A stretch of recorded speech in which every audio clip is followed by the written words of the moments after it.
மக்களே இதெல்லாம் வர வேண்டிய வேர்ட்ஸ் இன்னைக்கு நம்ம டயபாலிக் லவர்ஸ் அனிமையோட எபிசோட் என்ன பார்க்க போகிறோம். வீடியோக்குள்ள போகிறதுக்கு முன்னாடி வீடியோக்குள்ள தேடிட்டு போங்க, வாங்க வீடியோக்குள்ள போகலாம். பசி எடுத்தோன்னே ஏதோ ஒரு முழங்கல் சத்தம் கேட்டுக்கிட்டு இருக்கும். யாருன்னு பார்த்தா இந்த யூஇயோட கழுத்துல இருந்து இந்த ஷூ அந்த ரத்தத்தை குடிச்சுக்கிட்டு இருப்பான். உன்னை பொறுத்த வரைக்கும் யாரும் ரத்தத்தை குடிச்சாலும் கவலைப்படுற மாட்டா, அப்படிதானே? வலிக்குதுடா அப்படின்னு அவ கத்திக்கிட்டு இருப்பாளா? நான் வலிக்கணும் தானே இதெல்லாம் பண்றேன். படுபாவி பிக்காளி பையன் வலிக்குதுன்னு சொன்னா வலிக்கணும் தான் இதெல்லாம் பண்றேன்னு சொல்றான் பாரு, கேவலமானவனா இருக்கான் அப்படின்னு நம்ம யூஇ நினைச்சுக்கிட்டு இருக்கோம். விடுடா விடு, என்ன விடுங்கிற? எவ்வளவு நேரம்னாலும் சொல்லு, நான் உனக்கு உரியிறேன். நீ உரிவ, அது என் ரத்தம் தானே, நீ பண்ணாலும் பண்ணுவடா, விடு தொலைடா அப்படிங்கிற மாதிரி நம்ம யூஇ கத்திக்கிட்டு இருக்குமா. உடனே அவளோட கையை பிடிச்சி இழுத்து அவ கையில இருந்து ரத்தத்தை குடிக்க ஆரம்பிச்சிருவான். இந்த பிளட் பத்தியா, இது ஃபைனஸ்ட் குவாலிட்டி, இது மாதிரிலாம் எங்கேயாவது கிடைக்குதா? நீ என்ன பண்ற? சும்மா தப்பிச்சு போகணும்னு நினைக்காத. அதே மாதிரி அவனுங்கள்ட்ட எல்லாம் உன்னை நான் விடவே மாட்டேன். நீ எங்க கூட தான் இருக்கணும். ஏன்னா நீ திருப்பி போயிட்டேன்னு வச்சவன் உன்னை கூட்டிட்டு வர்றது ரொம்ப கஷ்டமான வேலையா இருக்குப்பா. அதனால நீ இனிமேல் என்ன பண்ற, எங்கள்கிட்ட இருந்து தப்பிச்சு போகணும்னு நினைக்காத அப்படின்னு அவ கழுத்துல இருந்து ரத்தத்தை குடிச்சிட்டு, இங்க பாரு நீ இங்கேயே இருக்கணும், அப்பதான் ஒரு ரத்தத்தை நான் குடிச்சுக்கிட்டே இருப்பேன், நீ இருப்ப நீ குடிப்ப. அடுத்து ஒரு இருட்டு ரூமுக்குள்ள இந்த ருக்கி என்னத்தையும் யோசிச்சு பார்த்துக்கிட்டு இருப்பான். இவன் என்னப்பா 2 எபிசோடா என்னத்தையும் யோசிச்சுட்டே இருக்கான், என்னன்னு சொல்லவே மாட்டானுங்க. அடுத்து இந்த யூமா கோயி அசுசா 3 பேரும் உட்கார்ந்துருப்பானுங்களா. அப்ப இப்ப நம்ம என்னதான்ப்பா பண்றது அப்படின்னு அந்த கோயி கேட்டுட்டு இருப்பான். எனக்கும் தான் தெரியல, இந்த ருக்கிக்கு என்ன ஆச்சுன்னே தெரியல, ஏன் இந்த மாதிரிலாம் நடந்துக்கிறான் அப்பனோட இந்த ஆசுசா உடனே, ஆனா நம்ம ஈவ திரும்பி இங்க கூட்டிட்டு வரலன்னா, அதுதான்டா திரும்பி கூட்டிட்டு வரலன்னா நம்ம என்ன பண்றது? ருக்கி தான் எதுவுமே சொல்ல மாட்டானே, என்ன பிரச்சனைனே சொல்ல மாட்டானே. அதே மாதிரி எதுக்காக ருக்கி அன்னைக்கு பூனைக்குட்டிய தப்பிக்க விட்டான், அந்த அயட்டோ கூட விட்டான். உடனே ஆசுசா வந்துட்டு, ஆமாப்பா நான் கூட அதை தான் யோசிச்சேன், இந்த மாதிரிலாம் ருக்கி நடந்துகிட்டதே கிடையாது தானே. உடனே நம்ம உமாவும், ஆமா ருக்கிக்கு என்னமோ ஆச்சு, அதே மாதிரி நமக்குள்ள எந்த அவைக்கணும் நடக்கல, அதனாலயே அவன் பதட்டமாவே இருக்கானோன்னு எனக்கு தோணுது.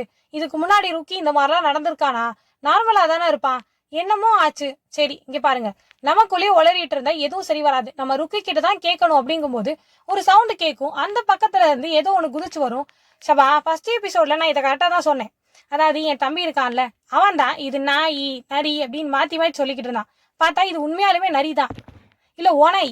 இது ஓனாயா இருந்தா என்ன, நரியா இருந்தா என்னடா, எனக்கு என்னமோ நம்ம ஏதோ பிரச்சனையில பெருசா மாட்டிக்கிட்டோம் போல இருக்கு அப்படிங்கிற மாதிரி 3 பேரும் யோசிச்சுட்டு இருப்பானுங்க. அடுத்தே இந்த யூஇ மறுபடியும் இந்த மரத்து பக்கத்துல போய் நின்றுடும். ஐயோ இந்த ஆப்பிள் மரத்துக்கு என்னாச்சு, ஏன் இது பட்டு போச்சு? சுத்தமா இதுல செடி எதையுமே காணமே, இலைய கூட காணமே, இதுல அழகான ஒரு ஒயிட் ஃபிளவர் இருக்குமே அதை கூட காணமே, என்ன இருக்கும் அப்படின்னு சுத்தி பார்த்துக்கிட்டு இருக்கும். என்ன நடக்குதுன்னு எனக்கு புரியவே இல்லையே அப்படிங்கிற மாதிரி யூஇ யோசிச்சுட்டு இருக்கும் போது கொஞ்சம் கொஞ்சமா அந்த மரம் மறைஞ்சு மொத்தமா அந்த இடத்த விட்டே போயிடும். இன்னும் என்ன நடந்துகிட்டு இருக்கு அப்படிங்கிற மாதிரி யூஇ யோசிச்சுக்கிட்டு இருக்கும். ஹபாடா இப்பதான் எனக்கு நிம்மதியா இருக்கு. அதாவது இவனுங்க எப்படி இந்த மரத்தை பத்தி எக்ஸ்பிளைன் பண்ண போறதில்ல, அந்த மரமே மறைஞ்சிருச்சு, இனிமேல் அந்த யூஇ அந்த மரத்துக்கிட்ட போகாது. நான் கூட இது கனவு நினைச்சேன், பார்த்தா இந்த யூஇ கனவு காணல போல இருக்கு. ஏதோ ஜன்னல் பக்கத்துல உட்காந்து யோசிச்சுட்டு இருக்கும். என்னத்தை யோசிச்சுட்டு இருக்கா அப்படின்னு இந்த காணட்டும் அங்க வந்துருவான். போச்சு இந்த பைத்தியமா, நான் தனியா வேற மாட்டிக்கிட்டேனே, இவன் ஏதாவது பண்ணுவானே என்னாச்சு காணட்டும்? இல்ல என்ன யோசிச்சுக்கிட்டு இருக்க, நீ சரியான ட்ரைட்டர் தானே, நீ எனக்கு தானே சொந்தம், என்ன விட்டுட்டு எதுக்கு அவனுங்க கூட போன? நான் எங்கடா போனேன், அவனுங்க தான்டா தூக்கிட்டு போனானுங்க என்ன. நீ என்னோட டாய், எனக்கு மட்டும்தான் சொந்தம், வேற யாருக்கும் சொந்தம் கிடையாது. இதெல்லாம் என்னால ஏத்துக்கவே முடியாது. நீ இனிமேல் அவனுங்க கூட போன நான் அவனை சும்மா விட மாட்டேன் அப்படின்னு சொல்லிட்டு அவ கழுத்துல இருந்து ரத்தத்தை குடிக்க ஆரம்பிச்சிருவான்.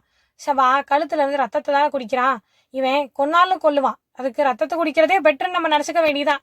யூஇ கிட்ட, இங்க பாத்தியா நான் ஒரு ரத்தத்தை குடிச்சா மட்டும் தானே உனக்கு ரொம்ப பிடிக்கும், சொல்லு பிடிக்கும் தானே அப்படிங்கிற மாதிரி கேட்டுட்டு இருப்பான். டே எனக்கு யார் ரத்தத்தை குடிச்சாலும் பிடிக்காதுடா, வலிக்கும்டா, நான் ஒரு ரத்தத்தை குடிச்சாதாண்டா உனக்கு தெரியும் அந்த வலி என்னன்னு. இதான் இப்படிதான் இருக்கணும், நீ நம்ம 2 பேர் மட்டும் இப்படியே இருக்கணும், நீ கூடவே இருக்கணும் அப்படின்னு சொல்லும் போது அங்க இந்த ஆசுசா வந்துருவான்.